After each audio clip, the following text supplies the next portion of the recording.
하나님 말씀 보시겠습니다. 하나님 말씀은 마태복음 8장입니다. 제가 준 성경은 신약 성경 11쪽입니다. 마태복음 8장입니다. 할렐루야! 오늘 새벽에 나오신 여러분 감사합니다. 오늘 말씀을 통해서 치유와 회복이 있는 시간 되길 소망합니다. 그 말씀으로 승리하는 하루 되시기를 축복합니다. 자, 오늘 마태복음 8장 예수님은 나에게 누구신가? 라는 제목 가지고 말씀 나누고자 합니다. 오늘 8장은 좀 단락 부분을 좀 길게 많이 했어요. 1절부터 4절은 납병 환자의 치유, 5절부터 13절은 백부장의 믿음, 14절부터 17절은 계속되는 치유 사역, 18절부터 22절은 제자도, 23절부터 27절은 폭풍 가운데 역사하시는 주님, 그리고 28절부터 34절은 귀신 들린 자의 치유라고 하면서 오늘 8장부터는 이제 또 다른 페이지가 좀 이렇게 진행되는 걸 볼 수가 있어요. 자, 마태복음 1장부터 2장은 예수님의 탄생에 대해서 기술했고, 3장부터 4장은 예수님 세례요한대 가서 세례 받고 또 시험을 이기고 공생의 사역을 준비했고, 5장, 6장, 7장은 이제 산상수훈에 대해서 말씀드렸고요. 오늘부터 이제 8장부터 보게 되면 8장부터 11장 1절까지 보게 되면 딱 전 한 단어로 표현한다면 예수님의 권위, 그리고 예수님께서 권위 있는 것을 대한 행동에 대해서 이 기술하는 장이 뭐냐면 8장부터 11장에 나오고, 그 8장부터 11장 가운데 가장 중요한 건 뭐냐면 10장의 선교적인 사명, 선교적인 메시지를 전한 것이 바로 8장부터 11장까지의 메시지라고 보시면 좋겠습니다. 우리 8장 1절을 보게 되면 예수님께서 산에서 내려오시니 수많은 무리가 따르니라 라고 나오는데, 자, 우리가 5장, 6장, 7장에 보면 5장 1절을 우리가 가서 보면 예수님께서 무리를 보시고 산에 올라가 앉으시니 제자들이 나아온지라 라고 한 거예요. 5장의 산상수훈의 대상은 누구냐면 1차 원독자는 제자들이었고, 오늘 8장부터 나오는 사람들에게 사역하신 대상이 누구냐면 무리들 혹은 군중들이었다. 이게 좀 구분해서 보게 됐어요. 그러니까 주님께서는요, 이 대상에 따른 사역이 확실했어요. 제자들에게는 하나님의 말씀, 비유를 따로 풀어가지고 이들에게 전하면서 말씀 사역을 했고, 오늘 8장부터 나오는 이 치유 사역, 기적 사역, 능력 사역, 이 모든 것들은 대부분 무리들, 군중들을 위해서 사역을 하셨다라는 거예요. 그러니까 예수님의 사역은요, 치유하고 선포하고 가르치는 이 3대 사역은 정확한 구분을 통해서 말씀을 전했다라는 거예요. 제가 여러분께 드리고 싶은 말씀은 하나님의 그 권위 있는 말씀을 듣고 배우고 그 일에 행하는 데까지 나아갈 수 있는 저와 여러분이 되시기를 주님의 이름으로 축복합니다. 바라옵기는 저는 우리 행복한 교회 성도님들이 무리 혹은 군중으로 매여 사는 삶이 아니라 하나님의 말씀을 배우고 말씀을 지키고 말씀을 행하면서 주님께서 땅끝까지 이르러 복음의 증인되고 죄사 사문한 것처럼 말씀의 삶, 말씀에 의해서 살아가는 그 사랑하는 성도님들의 모든 삶이 되시기를 주님의 이름으로 축복합니다. 자, 그리고 8장부터 9장 34절까지 보게 되면 세 부류의 치유의 대상들이 나오고 있어요. 8장부터 17장은 납병 환자 또는 노예 등 사회적 약자들을 치유하신 사건이 나오고요. 8장 23절부터 9장 8장까지는 자연, 악령, 질병 등 사탄이 사람들을 억압하는 도구에 대한 그것을 제거한 사건이 나오고요. 그리고 9장 18절부터 34절까지는 맹인, 청각, 장애인 등 장애를 치유한 사건들이 계속 나오는 거예요. 8장부터 9장 전반부야.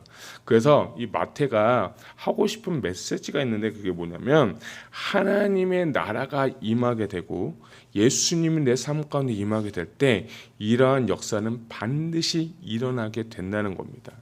중요한 건 오늘 이 시간에도 오늘 우리 나온 이 예배 시간에 진짜 주님이 임하시고 성령님이 역사하셔서 이런 하나님의 능력과 기적과 이적과 표적이 우리 이 예배 가운데 일어나기를 소망합니다. 예수님이 하셨다면 이 말씀에 기록된 것이 진실이고 진리라고 한다면 이 말씀은 어제나 오늘이나 동일하게 역사할 줄로 믿습니다. 그래서 이 말씀의 삶을 통하여서 여러분이 하나님 나라가 경험되는 저와 여러분 되시길 축복합니다. 그래서 특별히 이제 치유 사역을 보면서 단순하게 이 사람을 병을 고쳐주시고 이 사람을 낫게 하고 하는 그 목적이 아니에요. 주님께서 원하시는 건 딱 하나가 있는데 그게 뭐냐? 하나님의 나라가 반드시 내 삶 가운데 임해야 된다는 거예요. 하나님의 나라는 실제예요. 하나님 나라가 실제로 내 삶 가운데 임하게 될 때 육신의 질병, 고통, 염려, 걱정 이거는 아무것도 아니에요. 하나님은 우리가 복을 받고 복을 누리길 원하십니다. 그렇기 때문에 하나님 나라가 실제로 임하면 구하지 않아도 하나님은 허락하여 주신다는 거예요. 이것이 여러분 믿어지고 이것이 정말 오늘 예배 가운데 일어나기를 소망합니다. 자, 8장 1절부터 4절까지 보게 되면 이 납병 환자에 대한 사건이 나오게 되는데 여러분 이 납병 환자를 여러분 주의 깊게 보여야 될 것은 뭐냐면 레위기를 보게 되면 레위기 13장 14장에 가서 보게 되면 이 납병 환자의 규례에 대해서 나와요. 납병 환자가 이렇다 하면서 납병 환자의 규례, 진단 그리고 그 사람이 어떻게 이제 다시 진영 안으로 들어와서 예배 드리는 것에 대한 규례가 뭐냐면 13장과 14장이에요. 자, 그런데 예수님은 오늘 처음 마태에서 누구한테 갔냐면 납병 환자한테 갔어요.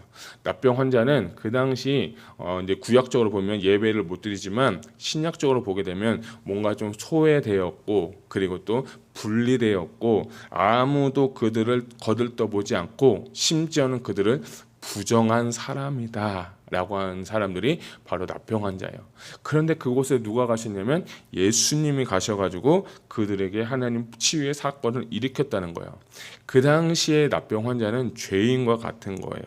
저는 이 말씀을 보면서 죄인 같은 납병 환자에 걸린 나 같은 자에게 주님이 오셔서 나에게 치유의 사역을 허락하여 주신다는 거예요.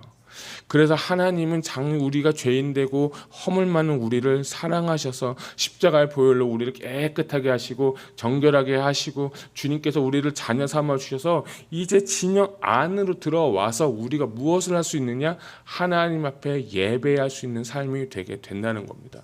그래서 납병 환자는 구약적으로 율법적으로 죄인이고 버림받은 자지만 주님은 그곳에 직접 찾아가서 하나님의 능력 사역을 그곳에 행했다는 거예요. 그렇다면 오늘 우리에게도 지금 이 시간에도 주님이 오시기만 하면 할렐루야 주님이 역사하시기만 하면 우리 삶을 하나님께서 치유와 회복을 하시는 줄 여러분 믿으시기 바랍니다.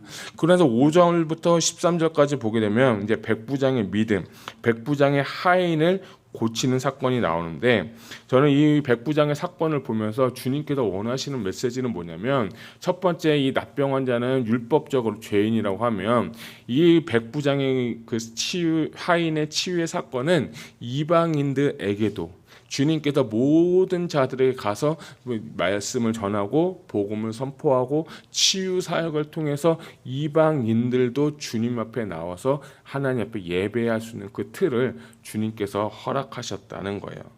자, 근데 이 8장 2절하고 8장 6절을 보게 되면 이 납병 환자하고 백부장이 주님을 부르는 호칭에 대해서 나와요. 2절을 보니까 납병 환자가 나와 절하여 이르되 주여라고 하고 6절에 보게 되면 이르되 주여 내 하인이 중풍병으로 집에 누워 몹시 괴로워하나이다 라고 하면서 저는 이 납병 환자하고 백부장이 주님을 부르는 호칭이 참 저에게 신선했어요.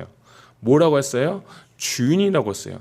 이따가 좀 더 보겠지만 서기관은 뭐라고 했냐면 예수님을 뭐라고 표현하면 선생님이라고 표현을 했어요. 제가 이 구절을 보면서 그렇구나. 진짜 예수님이 내 인생의 주인이 되어야 된다는 거예요. 신앙생활은요, 내 인생의 주인이 바뀌는 거예요. 내가 예수님을 믿고 구원받고 하나님의 은혜로 자녀가 되었다면 지금까지 내 인생, 내 계획, 목표, 어떠한 그 야망들, 어떤 그것을 계획들 갖고 살았다면 내 인생의 주인이 누구예요? 나인 거예요. 그런데 진짜 예수님이 나의 뭐다? 주인이라는 거예요. 구주라는 거예요. 그 당시 이 사람들의 고백은 예수님이 단순한 선대님, 기적을 베푸는 자, 능력을 행하는 자 이상을 넘어서 이제 이 납병 환자와 이 백부장의 믿음은 뭐냐면 주인으로 물어본 거예요. 주인으로 불렀다는 거예요. 저는 이 말씀 준비하면서 한 이틀 전인가 제가 좀 운전을 하면서 이런 생각을 했어요. 진짜 내 인생 가운데 예수님이 나의 주인이면 내가 왜 염려할까? 예수님이 진짜 내 인생의 주인이면 내가 왜 걱정하고 있을까? 내가 혹시 가난할지라도 병에 들었을지라도 내가 무슨 어려움을 당했을지라도 주인 대신 그분이 다 알고 계시는데 주님이 알아서 해결해 주시고 알아서 인도해 주실 텐데 내가 왜 걱정하고 내가 왜 염려할까? 저는 그런 생각이 갑자기 들었어요. 그러면서 제가 발견한 건 뭐냐면 아직도 내 인생의 주인이 나구나. 내가 계획하고 내가 연구하고 내가 뭔가 이루려고 하고 내가 뭔가 추구하고 주님과는 전혀 상관없는 주님과는 전혀 관계없는 삶과 행동과 말을 보면서 아직도 내 안에 주님, 내 인생의 주인이 주님이 아니라 저라는 걸 발견하게 됐어요. 그러면서 오늘 말씀 8장을 이렇게 준비하면서 납병 환자도 이 백부장도 믿음 없는 좀 죄인인 이방인인 사람에서 주님이라고 불렀을 때에 주님은 그 인생 가운데 하나님의 역사를 이루어 주셨다는 겁니다. 여러분, 우리의 인생의 주인이 바뀌면 그분은 이 모든 것을 더해서 주시는 그 하나님이신 줄 믿으시길 바랍니다. 우리가 잘 아는 시편 23편 어떻습니까? 내가 사망의 음침한 골짜기 같고 해를 두려워하지 않는 것은 주께서 나와 함께 하시고 주의 지팡이와 막대기가 나를 뭐한다? 안위하신다는 거예요. 이 믿음 하나만 있으면 내가 이런 모든 상황과 환경과 어려움 속에서도 내 인생의 주인이 주님이시라면 나는 결단코 넘어질 수가 없는 거예요. 그래서 저는 이 8장 말씀을 주면서 치유사역에 너무 관심 많고 회복사역에도 관심 많지만 이 8장을 통해서 주님께서 말씀하시고 싶은 메시지는 뭐냐? 당신의 인생의 주인이 누군가라고 주님은 물어보고 계시는 거예요. 여러분의 인생의 주인은 누구십니까? 바라옵기는 여러분의 인생이 주님이 되시기를 주님의 이름으로 축복합니다. 그래서 18절부터 22절까지 보게 되면 뜬금없이 주님께서 가운데 나를 따르라 라고 하는 거예요. 나를 따르라고 하면서 주님께서 건너편 가기 전에 사람들이 정말 주님을 많은 사람들이 따를 때 20절에 보니까 예수님께서 이르시되 여우도 굴이 있고 공중에 새도 거처가 있으되 인자는 머리 둘 곳이 없도다 라고 하시면서 주님께서 그 사역에 대해서 얘기하면서 너는 나를 따르라 라고 하는 거예요. 그리고 나서 21절 22절 보게 되면 제자 중에 한 명이 와서 아버지 우리 아버님이 죽으셨는데 장사하게 해주세요 라고 하니까 예수님 뭐라 말씀하십니까? 그들의 죽은 자들을 장사하게 하여 너는 나를 따르라 라고 했어요. 그럼 22절은 굉장히 예수님이 냉정한 말씀을 하시는 것 같다 생각해봐. 그래 장사 지내고 와. 그래봤자 우리 현대식으로 따진다면 3일장을 치르고 오고 와서 그때 사역을 나랑 같이 하자. 근데 저 같으면 그렇게 했을 것 같아요. 근데 주님은 그게 아니라 너 그것보다 내 인생의 주인이 나라면 너는 나를 뭐하라? 따르라는 거예요. 네 상황, 환경, 형편 그거 신경 쓰지 말고 내가 너를 불렀으니까 네가 나의 제자라고 하면 너는 나를 따르기로 작정했다면 너의 인생의 주인이 바로 주님이시라면 주님을 나를 따르라 라고 주님 말씀하시는 거예요. 그러면서 주님은 우리의 인생의 주인이 누구신지에 대해서 이야기를 하고 있고 23절부터 27절까지 가는데 저는 이 8장의 정말 중심 핵심 그 이벤트는 23절부터 27절까지인데 이제 주님께서 이제 많은 사역을 하시고 배를 타고 이제 거라사 지방, 여기는 마태복음 가다레아 지방으로 가는데 동네 이름이 좀 차이가 있지만 어쨌든 동일한 곳을 가셨습니다. 가고 있는데 24절 보니까 바다에 큰 놀이 일어나서 배가 물 곁에 덮이게 되었으니 예수님께서는 주무시는지라 라는 거예요. 이제 예수님의 사역을 끝내고 제자들은 배를 타고 이제 바다를 건너서 이제 다른 곳으로 가는데 가는 그 가운데 풍랑이 막 이는 거예요. 풍랑이 막 이는데 제자들은 이제 난리가 났습니다. 이거 어떻게 되냐? 이거 어떻게 살 수 있냐? 이거 뭐 짐을 버려야 되냐? 뭐 하냐면서 막 벌벌 떨면서 막 머리 싸면서 힘든데 근데 예수님은 뭐 하고 계셨어요? 배에서 주무시고 했어요. 참 예수님은 진짜 예수님이신 것 같아요.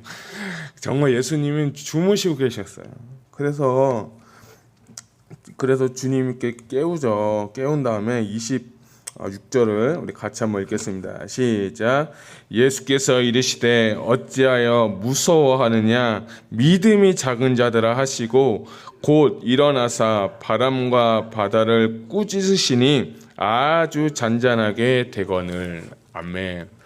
이게 오늘 저는 키버스예요. 뭐냐면 계속해서 아까 말씀드렸던 그 문둥병자들, 백부장, 이 사람 주님을 뭐라고 말씀했죠? 주님이라고 표현했어요. 그건 내 인생의 주인이라고 하는 거예요. 내 인생의 주인이 나가 되면 풍랑이 오고 환란이 오면 염려하고 걱정해서 벌벌벌 떠는 인생이 되는 거예요. 그런데 주님이 내 안에 계신 줄도 모르고 주님은 내 안에 지금 주무시고 계시는데 내가 내 인생의 주인이 되니까 주님이 보지를 않는 거예요. 지금까지 주님께서 기적을 베푸셨고 주님께서 능력 사역한 걸 바로 보았음에도 불구하고 내 인생 가운데 어려움이 오니까 벌벌 떨면서 어려움을 겪고 있으니까 너무나도 힘드니까 주님께서 깨우니까 뭐라고 말씀하십니까?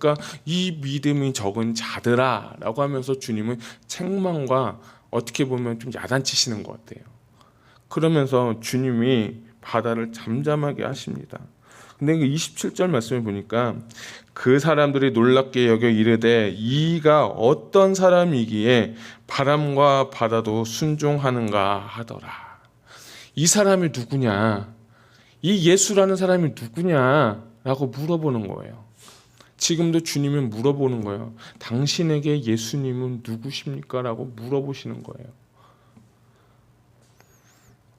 저는 우리 사랑하는 성도님들이 이런 고백을 했으면 좋겠어요. 내 인생의 주인은 바로 예수님이십니다. 예수님은 내 안에 계시고요. 내 인생의 배 가운데 깊이 잠들고 계시지만 내가 환난과 역경이 올 때 때로는 넘어지고 때로는 힘들기도 하고 때로는 쉐이킹되고 때로는 걱정도 하고 근심도 하고 불안하지만 주님은 내 안에 계시기 때문에 나는 평안합니다. 나는 정말 감사합니다라는 고백이 여러분 가운데 있기를 주님의 이름으로 축복합니다. 그리고 나서 29절에도 가게 되면 이제 그곳에 가서 귀신 들린 자를 이제 치유하시는데 제 한국말에 그런 말 있죠. 귀신이 뭐같이 한다? 귀신같이 한다. 뭐 그런 얘기가 있잖아요. 그것처럼 이 귀신이 예수님 보면서 뭐라고 말씀하시냐 볼까요? 29절이죠. 같이 한번 읽겠습니다. 시작. 이에 그들이 소리질러 이르되 하나님의 아들이여 우리가 당신과 무슨 상관이 있나이까? 때가 이르기 전에 우리를 괴롭게 하려고 여기 오셨나이까? 하더니 귀신은 예수님을 보고 뭐라고 고백했어요? 하나님의 아들이다. 그러니까 여러분 이 귀신이 진짜 귀신같이 한다고 이 사람들은 아무도 몰랐어요. 사람들은 아무도 몰랐는데 이 귀신이 뭐라고 하면 예수님을 보고 그분이 하나님의 아들이라고 선언했어요. 만약에 사람들이 그 얘기를 했으면 그 당시는 신성 모독이라고 했을 거예요. 그러니까 주님도 나는 인자다라고 해서 그것 때문에 제사장들이나 그 종교 지도자들이 또 재판에 넘겼는데 우리가 이게 보면서 문둥병자들 그리고 백부장 그리고 아까 말한 서기관들 그 귀신이 고백하는 내용이 너무 다른 거예요. 그러면서 오늘 8장에서 말씀하고 싶은 중요한 핵심 메시지는 뭐냐면 내가 예수님이 이 땅에 온 땅의 주인이심을 선포하는 거예요. 이 땅의 모든 상황과 환경을 다 주관하시고 다 하나님께서 역사하시는 그 하나님이 바로 예수 그리스도시다라는 것을 선포하는 장이 바로 8장이에요. 치유사역도 정말 중요하지만 그것을 통해서 하나님의 아들이심을 믿고 하나님의 능력을 나타내고 이 땅에 바람도 잠잠하게 하시는 그 하나님의 능력 있는 아들 하나님이십니다. 하나님의 아들이면서 능력 있는 그 하나님을 믿으라 라고 하는 것이 이 8장의 목적인 것입니다. 그래서 여러분 가운데 치유가 일어나고 여러분 가운데 문제가 해결이 되면 하나님 살아계심을 선포하세요. 하나님 지금도 살아계시고요. 하나님은 우리 인생 가운데 개입하셔서 나의 창조주 되신 그 하나님, 창조주의 아들 되신 예수님이 내 삶 가운데 오기만 하면 그 모든 문제는 해결받을 줄로 저는 믿습니다. 그리고 나서 우리의 고백은 뭐냐? 예수님은 나의 주인이십니다. 그리고 당신은 온 땅을 창조하시고 다스리시는 하나님이십니다. 라는 그 믿음의 고백을 통해서 여러분 오늘 하루 하나님께 영광 돌리는 하루가 되시기를 주님의 이름으로 축복합니다. 기도하겠습니다.